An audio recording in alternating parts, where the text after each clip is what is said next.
Hey there, developers. Welcome back to Baz AI, your ultimate hub for cutting-edge tech insights. Let's dive into Sandbox Management with the Daytona SDK, a streamlined way to create and manage isolated development environments. If you're looking to optimize your workflows with sandboxes, this 3-minute guide is for you. We'll cover creation, resources, and states with technical depth.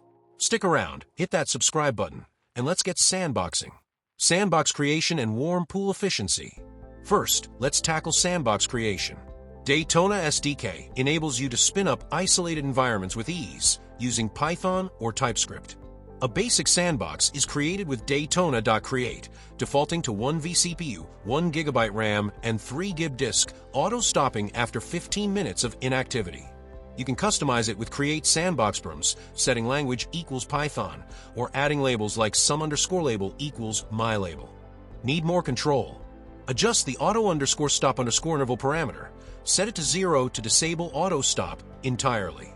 Daytona's warm sandbox pool pre-provisions environments with default images, slashing cold boot times to milliseconds, ensuring rapid launches for your development tasks. Custom resources and information retrieval. Next, let's explore custom resources and information retrieval. Daytona lets you scale resources using the Sandbox Resources class. For example, resources equals sandbox resources, CPU equals 2, memory equals 4, disk equals 20, allocates 2 CPU cores for gigabytes RAM and 20 gigabytes disk space, perfect for resource-intensive workloads like ML prototyping. Retrieve sandbox details with methods like sandbox.id for the ID, sandbox.get_user_dr for the root directory, and sandbox.instance.state to check its state, say, started or stopped. These methods help you monitor and manage your environments efficiently, ensuring you're always in control. Sandbox states and cost optimization. Finally, let's cover sandbox states. Daytona manages sandboxes in running, stopped, and archived states. Running sandboxes consume CPU, memory, and disk charge per second.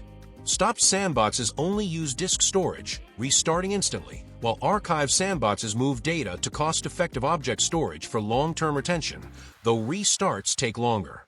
The auto-stop feature, adjustable via auto_stop_interval, helps optimize costs by halting inactive sandboxes. Daytona ensures file system persistence across all states, so your data is always safe, balancing performance and cost efficiency. And that's a wrap, folks. Sandbox Management with Daytona SDK demystified.